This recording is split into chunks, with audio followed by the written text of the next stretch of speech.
Okay, welcome back. In this video, we will continue our video series on medical terminology. In this video, we'll go over chapter number 5, the Integumentary system. Alright, the learning objectives for this chapter: define the word parts used to create medical terms of the integumentary system, break down and define common medical terms used for symptoms and diseases, disorders, procedures, treatments, and devices associated with the integumentary system, build medical terms from the word parts associated with the integumentary system, and lastly, pronounce and spell common medical terms associated with the integumentary system. First, let's start off with some basic word parts that you'll see commonly in this chapter. The first one, adeno, or adene, combining vowel O for adeno, as a reference to gland. Auto is a reference to self. Think of the term automatically. You're doing it on its own. Cutaneo is a reference to skin. So anything that's cutaneous is a reference to the skin. Cyan or cyano is a reference to a bluish color. The root word cyan is actually a shade of the color blue. So it's a good indicator that someone is not receiving enough oxygen, so they become cyanotic, so they are turning blue. And the last one on here, dermo or dermato, is also a reference to skin. Folliculo is a reference to a follicle, such as what you'll find with a strand of hair. Kerato is a reference to a very hard, tough tissue. The skin becomes keratinized, that's why it's become so tough and so waterproof. The next one, onycho, is a reference to the nail, either the toenails or the fingernails. It could mean either or. And the last one, seb or sebo, is a reference to oil. Now, your sebaceous glands are glands that produce the oil that makes your hair oily. Alright, now we'll talk about the basic anatomy of the integumentary system. This is something that will cover the entire surface area of the body. And of course, it will be dominated by the largest organ that we have, the skin. So the integumentary system is not just the skin itself. It includes the hair follicles, the nails, all the different kinds of glands, the oil glands or sweat glands, and also the sensory receptors. So all of that collectively is the integumentary system. So it's not just the skin. It's the skin plus everything that goes along with that. Alright, there are multiple layers of the skin. You have the dermis, and just above that you'll have the epidermis, which is the part of the skin that you are able to see with your eyes. And you also have various accessory organs, various sweat glands, various oil-producing glands, various sensory receptors. Alright, that was the basic anatomy of the system. Now we'll talk about some basic physiology. See the primary functions of the integumentary system. Protection, to protect the internal organs. Everything that's inside your body must be protected. See, another primary function of the system is for regulation. This includes everything from regulating how body fluids are lost to regulating how well your body responds to infections. And the third primary function of the system is for sensation. Being able to detect if something is hot or cold, or if it's light pressure or heavy pressure, can help you prevent from becoming injured. If something's too hot, you're going to let go. Here's a basic illustration of the anatomy of the skin. This upper layer here, the layer that we are able to see, would be the epidermis. The dermis, the main layer, we have all the various blood vessels. The third layer, the hypodermis, also called the subcutaneous layer, where you'll find blood vessels and adipose tissue or fat tissue. You also see various strands of hair and various glands that go with them. You have sweat glands here, various muscles here, oil glands here, and also the various sensory receptors here. Here's a cross-section, and also a side view of the tip of a finger and the fingernail and the nail bed. The nail body, part of the nail that you see. The free edge, part that sticks out just over the end of the fingertip. The lunula here, and also the cuticle here, where the skin meets the part of the nail. Alright, next we'll talk about pathophysiology when it comes to the system. The skin will be much more exposed to extremes of the external environment than any other body organ, primarily because it protects the entire covering of your body. So it gets exposed to countless numbers of pathogens trying to get inside you to make you sick. Extremes in temperature, hot or cold. Your skin is the first barrier between the external environment and your internal environment. So it will face a lot of extremes on a day-to-day basis. Now, many types of inherited and acquired diseases will also impact the skin. Now, in many cases, this is the first part of the body to display any kind of sign or symptom of an internal disorder, because there's a disruption of the skin. Now, a loss of skin can have some very severe consequences, and it can even be fatal, such as dehydration or infection or even severe burns. Next we'll talk about some various signs and symptoms of the integumentary system. See the first one, abrasion. This is the technical name for a scratch or scraping away of the skin. See next one, abscess. This is a small pocket of tissue, usually wrapped around in a membrane. But an abscess is something that you definitely don't want because it's a sign of infection. And abscesses will usually be covered in a fluid called pus. Now pus is a very viscous fluid that's made up of bacteria and also a dead type of white blood cells called neutrophils. And the next three terms on this list, suppuration, purulence, and biogenesis, all relate to pus. The first one, suppuration. This is the process of converting a material into pus. Because remember, it is a viscous fluid that is containing dead white blood cells and also bacteria. So the act of converting a material into pus, that is called suppuration. It's a process. See, next one, purulence. This is containing pus. So this is more of an adjective. So you would say an abscess is purulent because it has pus already inside it. And the last one on here, biogenesis, is a process of generating pus. The genesis means the creation of or the formation of, and the prefix pio is reference to pus. So the creation or the formation of pus. See, cellulite. This is an area of fat deposits that are found under the skin, usually around the hips and the thighs. And the way that the fat is deposited, it gives the skin a very dimpled appearance. That's called cellulite. Next one, cicatrix. This is the formal name for a scar after a wound is healed. And whenever you have more than one scar, those will be collectively called cicatrices. So you can't just add an S to the end of this word because it ends with X. So cicatrix is one scar. More than one scar would be cicatrices. The next one, comedo. This is another term for an infected hair follicle, which will produce a blackhead pimple. And the last one on here, a pimple, is actually a generic term because there are various types depending on the shape and the size and the consistency. But a pimple is really just a small inflamed area of the skin. And of course usually found on the face, neck, upper back usually, but more commonly on the face. Contusion is the formal term for a bruise. Cyanosis is the condition of appearing blue in color. The root word here is cyan, is a shade of blue. So cyanosis is the condition of being cyanotic or having a bluish appearance, either in the fingertips or in the lips. The next one, cyst. This is a small membrane-bound area, usually on an organ that will be filled either with a solid material or gas or a liquid, but it's something that should not be on that organ. It's an area of infection, but it's filled with any number of types of materials. And last one on here, edema, is a formal name for swelling. Alright, some other signs and symptoms of the system. See the first one on here, erythema. This is a superficial reddening of the skin, usually in patches in a response to an injury or an allergic reaction. The prefix or the root word eryth is always reference to red. So think of red spots all over the skin. That would be erythema. The next one, fissure.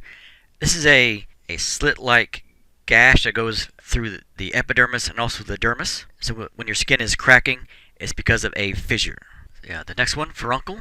This is another term for a boil, which is a tender dome-shaped infection area right around a hair follicle. And the last one on here, induration. This is a process of a soft tissue becoming more hardened, usually due to an infection or an injury. So as an area of the skin becomes thickened and more tough when it shouldn't be, that overall process is called induration. Alright, on this slide we have some very common skin signs. And all these, even though they are related, obviously, they have individual names because they represent something different in each one. So the first one, a macule, another word for a freckle, is a discolored spot on the skin. The pustule, over here, small, elevated, circumscribed area filled with pus, another term for a whitehead would be a pustule. Wheal, a localized elevation area of the skin, usually accompanied with itching. This is what you would see in hives, for example. The ulcer, or an erosion. The gnawing away or the eating away of a tissue. And for the skin, a good example would be a bed sore, a decubitus ulcer. Papule, a solid, circumscribed area of the skin, just like a pimple, but it's going to be solid. Fissure, we talked about on the last slide, crack-like slit that goes through the top two layers of the skin. very common in athlete's foot. And last one on here, a vesicle is a small sac that's filled with fluid, basically another term for a blister. And when a vesicle gets really large, it's now called a bulla. So a bulla is nothing more than a large vesicle. Now here's an image of what a furuncle would look like, or another term for a boil. Hardened and dome-shaped area around an affected hair follicle. Jaundice. This is a condition of being yellowish in appearance, usually in the mucous membranes such as in the eyes or in the skin in general. And this is due to a failure of the liver to remove a certain pigment from the body. So being able to recognize the sign of the integumentary system is a good indicator that the liver is starting to fail. Because the whites of the eyes should be white. They shouldn't be yellow.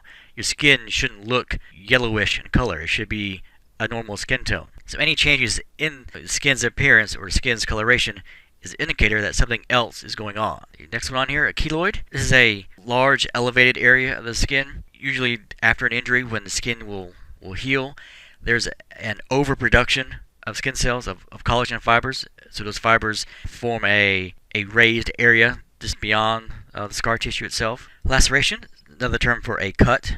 And the last one on here, macule. We talked about this earlier on illustration of all the different skin conditions. And macule is just another word for a freckle, a discolored area of the skin.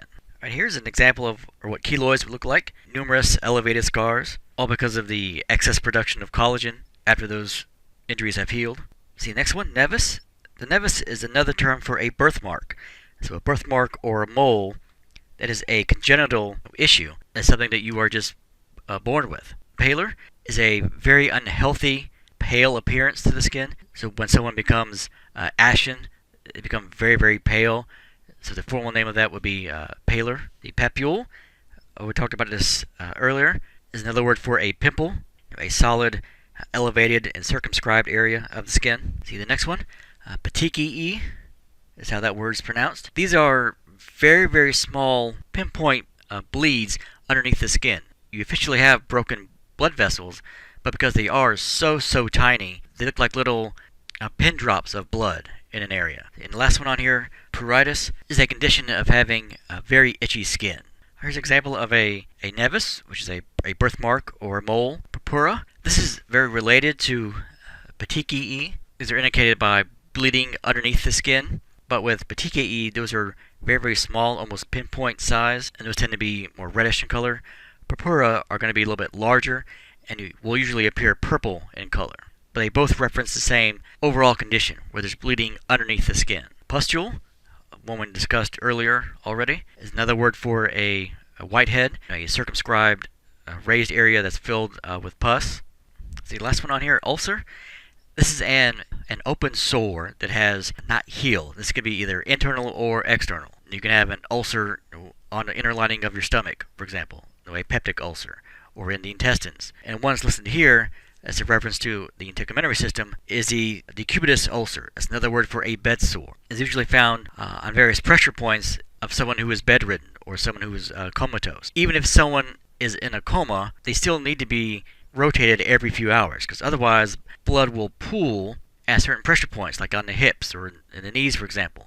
And that skin will slowly wear away, and you get open sores that just won't heal. They'll keep getting larger and larger and larger. And of course, whenever you have an open sore like this, especially in the skin, you are just inviting more pathogens to come in and cause more infections. The next one, urticaria, is a rash of red welts throughout the body in response to an allergic reaction.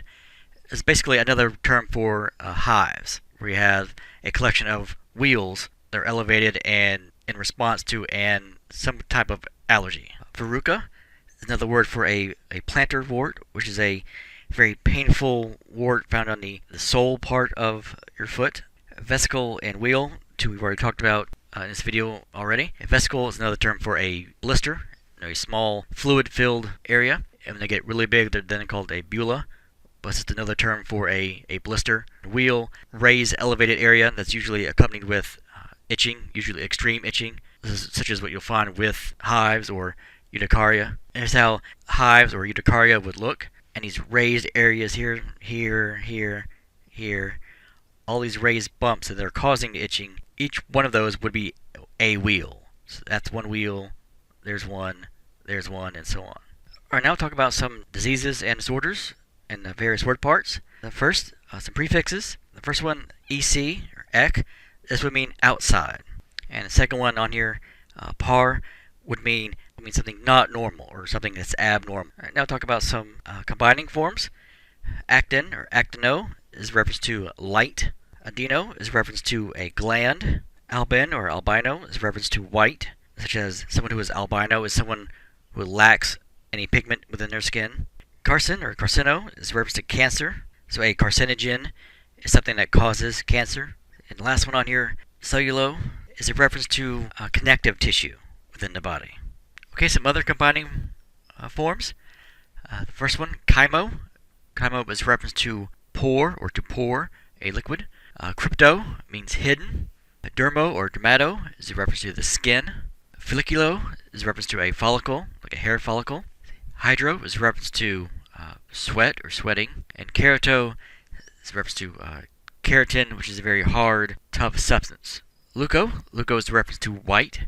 So a leukocyte is the technical term for a white blood cell. You may see this spelled with a C or with a K. Either way is fine. Leuco is always a reference to white. Melano is a reference to a pigment, usually black pigment. Myco is a reference to fungus. And be careful not to confuse that with myo, it's M-Y-O. That would be a reference to muscle, but myco is a reference to a fungus. Onycho is a reference to a nail, such as a toenail or a fingernail. And last term on this page, pediculo, is a reference to lice or a louse. See the next one, sclero, is a reference to the sclera, which is the white part of the eyeball itself. Trick or tricho is a reference to hair. And the last one, zare or zero, is a reference to being dry or dryness.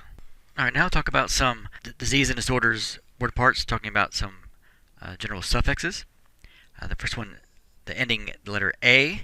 This could mean any number of things, but usually will reference a number of an item. So if it ends in A, it's usually talking about a singular item. If it ends in AE, it's usually a plural. Such as a vertebra would be just one bone of the spinal column. Vertebrae would be two. The suffix IA is a reference to a condition. The suffix IC is a reference to pertaining to. Thoracic is a reference to the thoracic cavity, pertaining to the thoracic cavity. Ism, this is a process or a condition. And last one on here, itis, means inflammation. So appendicitis, inflammation of the appendix. Malacia means softening. So osteomalacia would be softening of the bones. Oma is a reference to cancer. So carcinoma, melanoma, all those are references to some kind of cancer. The next one, osis, is a reference to a condition, usually an abnormal condition. Pathy is a reference to disease. And last one on this image, urea, is a reference to a flow or a discharge. Alright, now we'll talk about some diseases and disorders of the integumentary system. The first one, acne, very common, especially among teenagers, due to infected sebaceous glands on the skin, usually on the face or on the neck, sometimes the upper back. See, the next one, actinic keratosis. This is a skin condition where you have raised areas of dry, very crusty patches of skin. This is all due to the damage caused by ultraviolet light. Albinism, a condition of having a very white appearance. We'll talk about this term a little bit more in a second. And the last one, alopecia. This is either a partial or a complete lack of hair where hair normally should be growing, such as male pattern baldness. Something that is inherited, something that is passed on from generation to generation, usually from mother to child. And going back to this term here, albinism, we're going to break that term down. The root word albino is a reference to white. And then ism means the condition or a disease. So we add those together, you have a disease or a condition of being white or having a lack of pigment. It's a common image of what acne would look like. The various lesions here on the side of the face, on some of the neck. See the next one, burn. This is an injury to the skin due to a fire or a flame of some kind. There's a wide range of severity of different kinds of burns that you can receive. Some are not that big a deal. Some are very life-threatening, depending on how widespread not only the burn is, but how much of the body does it cover. And the terms that you see here Partial thickness, superficial burn, partial thickness, deep burn, and full thickness burn are more commonly known by first degree, second degree, third degree. So for the first one, a partial thickness or a superficial burn will be a first degree burn. And I think it's easier to remember it that way because a first degree burn only impacts the epidermis layer of the skin. It only impacts one layer, so it's a first degree burn. This would include something very simple, such as grabbing a hot cup of coffee and without realizing it's that hot. So you immediately pull your hand back. That's technically a first degree burn. Now most sunburns are first degree burns. Next kind, a partial thickness, a deep burn, is also called a second degree burn, because you're impacting not only the epidermis, but also the dermis layer also. So you're affecting two different layers of the skin. This kind of burn, you'll have blistering is a very good indicator of a second degree burn. This will obviously be a little more serious than a first degree burn. And the last one on here, a full thickness burn, also known as a third degree burn. These are very, very serious, because these include all of the epidermis, all of the dermis, and even some of the hypodermis layer. At this point, the skin will become charred, like you would see on a piece of meat, like on a steak, for example. And there's usually no pain involved here because the nerve endings have been damaged so the person doesn't feel pain. So these will increase in severity and increase in the amount of danger. A first degree burn, normally not that big a deal. Second degree takes a little bit more care. Third degree can be very, very serious. Here's an illustration that has the information that we just covered, but in a graphic. So a superficial burn, or partial thickness, only impacts the epidermis. Partial thickness deep burn, a second degree burn, is going to impact all of the epidermis and some of the dermis. For full thickness, you're getting all three layers affected. So you're getting damage all the way down. And there's also a fourth degree burn. It's not listed here, but a fourth degree burn would go all the way down into the bone itself. See, next one, carbuncle. And this is a cluster of red, swollen boils that are all attached to one another underneath the skin. One boil will be a furuncle, but a carbuncle is a cluster of these all together. Alright, the next set of terms is all a reference to different types of skin cancers. And the reason why they have different names is they are affecting different parts of the skin, which means they'll be treated differently, and some are more dangerous than others. See, the first two kind, basal cell and squamous cell carcinoma, these are the vast majority of all skin cancers. They fall into one of these two categories. These two are either they're the more common kinds. They typically do not spread to other parts of the body, so they may cause some disfiguring if they're not caught early enough, but are usually can be dealt with. And these two kinds are also the ones that are going to be much more common in older people. And of these three, the most serious one is melanoma. This is much more common in people who are in their early 20s, for example. And this is a very aggressive type of skin cancer. If melanoma isn't caught early and treated early, this can become very serious very quickly. Here's an image of what a carbuncle looks like, a cluster of boils underneath the skin. An example of basal cell carcinoma. Cellulitis. This is a bacterial infection of the skin. Very, very common. The skin will have a reddish, bumpy appearance to it. An example of that would include folliculitis, which is an inflammation of a hair follicle. The hair follicle itself will become inflamed or infected. Here's an image of cellulitis. The red, swollen areas here. These would usually be tender and very warm to the touch, all due to a bacterial infection. Dermatitis. This is a very generic term that basically covers an inflammation of the skin. See, some examples of that would include contact dermatitis, where you get a skin rash that is due to becoming in contact with a substance. Being exposed to a soap or a fragrance or poison ivy, for example. Your skin was in contact with something that caused it to become inflamed. Another example of dermatitis would be seborrheic dermatitis. And this is a condition where you'll have scaly patches, dry red skin, usually found on parts of the body that tend to be more oily, like on the scalp, the upper chest, the back, for example. Another common example of dermatitis, actinic dermatitis, inflammation of the skin because of exposure to UV light, which can develop into blisters. So the more formal term for a sunburn. The next condition, eczema. We're going to have patches of skin become very dry and very rough, covered with blisters, and may be very, very itchy. Sometimes the even will bleed also. And an example of eczema is something called atopic dermatitis, a condition where you'll have areas of the skin that are very red and very itchy and scaling. It tends to be more common in children, but it can occur in anyone of any age. So eczema is basically anything that will cause your skin to become red and itchy, and an example of that would include atopic dermatitis. An example of how dermatitis would look, basically an inflammation of the skin. See, next condition, ecchymosis. This is the skin becoming discolored due to bleeding just underneath the skin, so usually caused by bruising. So after you get a bruise, the reason why you get the purplish color or the orange color or the yellowish color just around that is due to the bleeding underneath the skin. So next one, herpes. This is a general term really that covers a group of diseases that are caused by a viral infection. Usually will affect the skin due to the blistering that it causes. It can also affect the nervous system.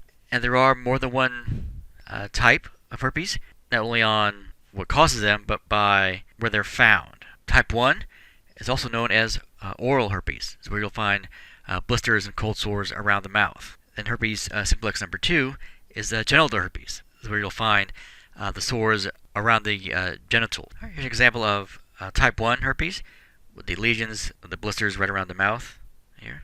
The next one, hyperhidrosis. This is a condition of excessive sweating. Hyper means an excess of or above normal, and hidrosis, or hydro is reference to sweat. So an excessive amount of sweating, usually in the armpits or in the palms of the hands or the soles of the feet, or even on the face. The impetigo is a bacterial skin infection that is contagious, and it's indicated by sores that tend to be crusty in appearance and also yellow in appearance. Kaposi sarcoma is a rare type of tumor that's often associated with people who have AIDS. And this is a type of cancer that will develop within blood vessels or in the lymph nodes. And the last one on here, leukoderma, is another word for vitiligo. This is where you have a localized loss of pigment in the skin. So basically your skin, instead of being one skin tone throughout your body, there'll be patches of your skin that has become lighter because of the loss of pigment. And going back to the first term here, hyperhidrosis, the prefix hyper means excessive, hydro is reference to sweat, and osis means a condition. Hyperhidrosis, a condition of having excess sweat being produced. Alright, an example of how impetigo would look. The pustules along with the crusty yellow sores. Kaposi sarcoma, the lesions tend to be either red or a purple in color. See the next one, malignant melanoma. Of course, malignant is an indicator of a bad type of cancer, is what you definitely do not want. So it's a skin cancer that involves the melanocytes. The melanocytes are the cells that actually produce your skin pigment of melanin. So how much melanin you have will be indicated by your skin tone. So malignant melanoma is a cancer that affects those melanin producing cells, the melanocytes. And a good indicator of this condition is having a mole that will change shape and change color. The next three are all related to a fingernail or a toenail and various conditions that can affect those. The first one, onychocryptosis. This is where you have the corner or the side of the nail that will start to grow into the flesh, an ingrown nail. Or the root word onyx is reference to nail, crypto is reference to hidden, so the nail is becoming hidden underneath the skin. Onychomalacia. Malacia means the softening, so this is the softening of a fingernail or the softening of a toenail. And last one on here, onychomycosis. This is a reference to a nail fungus. Myco is always a reference to the presence of fungus. Here's some examples of melanoma, and some of the very clear indicating a mole that will change either size or shape or color. So whenever you have a mole with irregular borders, that's usually a red flag. Example of onychomycosis, toenail fungus. Very clear to notice that. That looks much different than any of these other nails. Alright, the next one, paronychia. We'll go ahead and we'll break down that word. Par will mean alongside or abnormal. Onycho will mean the nail. Then ia, the condition of. So this is a condition of having an abnormal either toenail or fingernail. So this is really an infection of the tissue running alongside the nail bed. The next one, pediculosis, is another term for an infection due to lice. Psoriasis is a skin disease that's marked by scaly red, sometimes silver patches throughout the skin. This is caused by these skin cells over dividing, producing more cells than are needed. So those extra skin cells become very thick and silvery and itchy, and they give the appearance of those red patches. And the last one on here, scabies. This is a very itchy skin condition that is contagious, and it's caused by a mite that actually burrows under the skin, and then you'll see a series of raised red spots where it has burrowed in.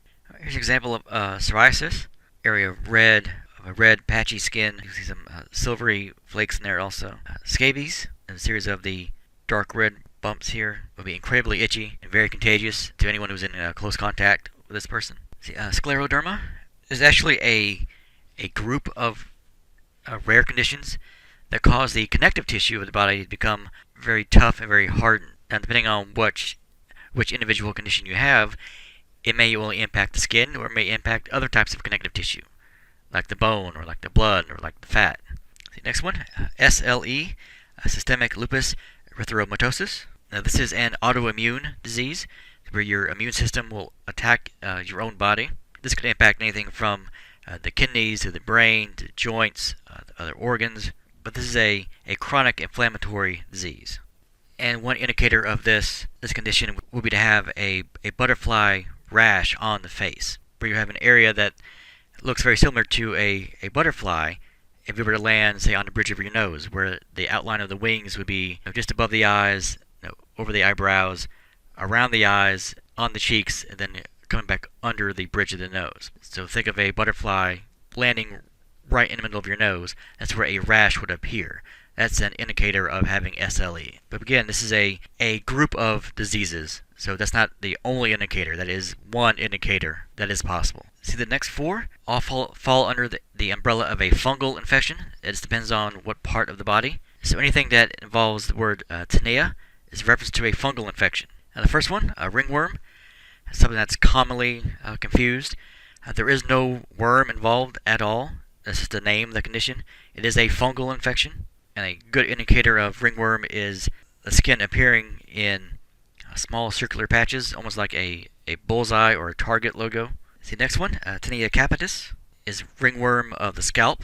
Tinea pedis is athlete's foot. Pedi is reference to the foot, and tinea corporis is the technical name for ringworm. This is any fungal infection of the body that's not covered in hair. So basically, ringworm of the body. Alright, here's an example of how ringworm would look. The next one, trichomycosis, is a fungal infection of the hair. So if you break the word down, tricho means hair, myco is a reference to fungus, and osis, the condition of. So the condition of having fungus within your hair. And the last one on here, xeroderma. This is having very extremely dry skin. Alright, now we'll talk about some treatments, procedures, and devices, and some word parts. The first one, abrase or brazo, means to rub away. Auto means own or self. And think of the term automatically. You're doing something by yourself. Derm or dermato means the skin. Righted is another word for wrinkle. See some suffixes. Ectomy is the surgical removal of. The suffix ion is a process. Plasty is the surgical repair of. And the suffix tome is an instrument used to cut. Alright, next term, a biopsy. Often you'll see this abbreviated as BX, either lowercase b or capital case B. This is when a sample of living tissue is taken out of a patient and to see if there is a cause of a disease or to detect the presence of a disease. Next term, debridement, is the removing of a foreign object or damaged tissue from a wound. The next term, dermabrasion. This is the process of removal of the superficial layers of the skin with a very rapidly moving tool to help skim away those various layers of the skin. It's something that's very common in cosmetic surgery, for example. And cosmetic surgery, another term for plastic surgery. This is a surgical specialty that will focus on correcting dysfunctional areas of the body. It's used as a reconstructive method, either due to injury or trauma or a birth defect. And the last term on here, chemical peel, is a body treatment that's used to improve the overall texture of the skin.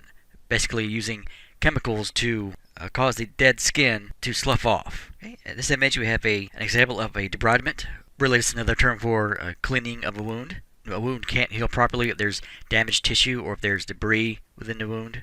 See, the next two terms are pretty much interchangeable: dermatoautoplasty and autograft.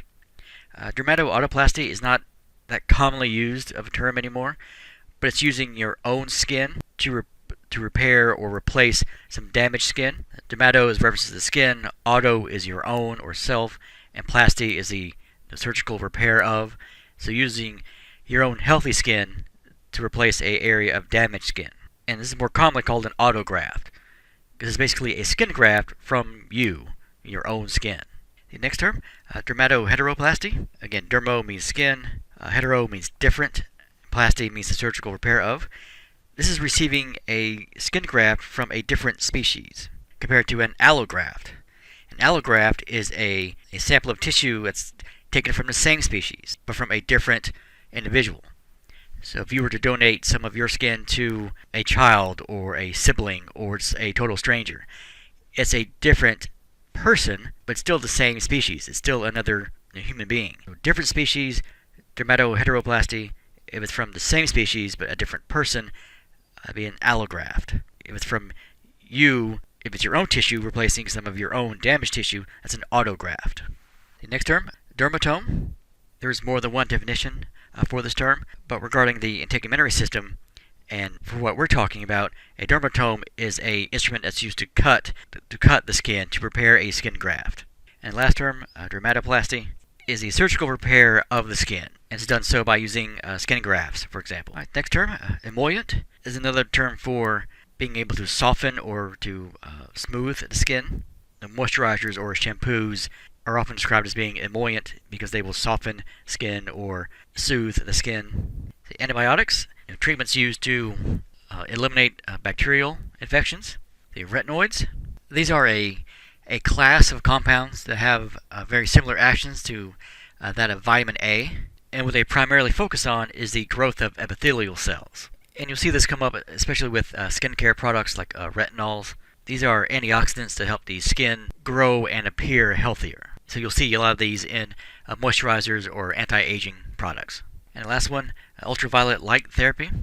This is a course of treatment that involves ultraviolet light, and it's usually used to focus on skin disorders such as vitiligo, for example. It can also treat psoriasis and other atopical skin diseases. And sometimes this is referenced as phototherapy. And the way this works is the frequency of the UV light will interfere with the cell growth and excessive cell growth. So instead of cells dividing more and more, creating these scaly patches like you see in psoriasis, those cells aren't produced, so the patches will go away.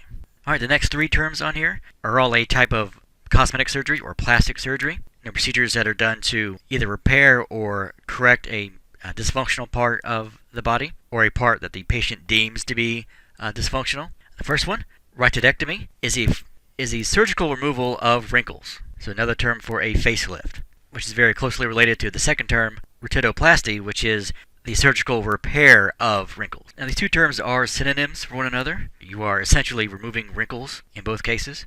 And last term on here, liposuction, suctioning out a lipid or a section of fat material. Taking a closer look at the second term here, rhytidoplasty. Rhytid would be wrinkles, plasty, surgical repair. So a surgical repair of wrinkles. And here's how that would look. So this is basically why it's called a facelift. There's an incision made near the top of the head, near the scalp, and the skin is pulled tighter and then sewn back together. That's how wrinkles are removed. Alright, next we'll talk about some common abbreviations that you'll see with the integumentary system. See the first one, BCC. It stands for basal cell carcinoma, a type of skin cancer. BX stands for biopsy. SLE, systemic lupus erythematosus. The next one, SQCCA. It stands for squamous cell carcinoma. SQ would be the squamous part, cell carcinoma, CA. TBSA, that stands for total body surface area, often used when you're talking about a patient being burned over a certain percentage of their body. I will end our video with our usual combining form quiz. The terms on the left, myco, auto, hydro, tricho, and onycho. They'll match with either nail, sweat, self, hair, or fungus. The first one, myco, goes with fungus. Auto means self or own. Hydro means sweat. Tracho means hair. And onaco, nail. And here are all the correct matches to these terms and their definitions. And that brings us to the end of our video on chapter number 5. We will continue our video series on medical terminology with our next video covering chapter number 6.